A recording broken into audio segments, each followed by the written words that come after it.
திமுக துணை பொதுச் செயலாளரும் திமுக நாடாளுமன்ற குழு தலைவருமான கனிமொழி எம்பியின் உதவியால் தங்களுக்கென குழந்தையை தத்தெடுத்த மாற்றுத்திறனாளி தம்பதியினர் குழந்தையுடன் கனிமொழி எம்பியை சந்தித்து நன்றி தெரிவித்தனர். தூத்துக்குடி மாவட்டம் சிறுவைகுண்டம் பகுதியைச் சேர்ந்த வேல்மயில், இவரது மனைவி பேபி மாற்றுத்திறனாளி தம்பதிகளான இவர்களுக்கு கடந்த 2016ஆம் ஆண்டு திருமணம் நடைபெற்றது. வேல்மயில் பெட்ரோல் பங்கில் வேலை செய்கிறார். அவரது மனைவி பேபி ஒரு மதிய உணவு மையத்தில் அமைப்பாளராக உள்ளார். இருவரும் தற்போது வேல்மயிலின் பெற்றோருடன் தூத்துக்குடியில் வசித்து வருகின்றனர். இந்நிலையில் இருவரும் தங்களுக்காக ஒரு குழந்தையை தத்தெடுத்து வளர்க்க வேண்டும் என குடும்ப உறுப்பினர்களின் சம்மதத்துடன் முடிவு எடுத்து தூத்துக்குடி மாவட்ட குழந்தைகள் பாதுகாப்பு வளர்ச்சி மையத்தில் கடந்த 2020ஆம் ஆண்டு குழந்தையை தத்தெடுக்க பதிவு செய்தனர்.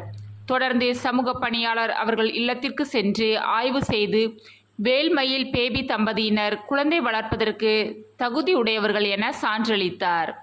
அதனைத் தொடர்ந்து தூத்துக்குடி அரசு மருத்துவக் கல்லூரி மருத்துவமனையின் எலும்பு சிகிச்சை நிபுணர் இத்தம்பதியினர் குழந்தையை தத்தெடுக்க தகுதியற்றவர்கள் என சான்றளித்துள்ளார். இருப்பினும் மருத்துவக் குழுவின் இறுதி பரிந்துரையில் இருவரும் மாற்றுத்திறனாளிகள், ஆனாலும் தத்தெடுத்த பிறகு குழந்தையை பராமரிக்க முடியும் என்று தெரிவிக்கப்பட்டது. அதனைத் தொடர்ந்து திண்டுக்கல் மாவட்டத்தில் உள்ள காந்தி கிராமத்தில் உள்ள சிறப்பு தத்தெடுப்பு நிறுவனத்தில் 4 மாத குழந்தையை தத்தெடுக்க சென்ற நிலையில் 5 உறுப்பினர்களை கொண்ட குழு இறுதி பரிந்துரையில் அவர்களின் கோரிக்கையை புறக்கணித்து விண்ணப்பத்தை நிராகரித்தது. இதனால் 4 ஆண்டுகள் காத்திருந்தும் தங்களுக்காக ஒரு குழந்தையை தத்தெடுக்க முடியாமல் வேல்மயிலும் பேபியும் தவித்து வந்தனர். இதனை அறிந்த திமுக துணை பொதுச் செயலாளரும் நாடாளுமன்ற குழு தலைவருமான கனிமொழி எம்பி மாற்றுத்திறனாளி தம்பதியை தொடர்பு கொண்டு அவர்களின் கோரிக்கையை கேட்டு அறிந்து ஆறுதல் கூறினார்.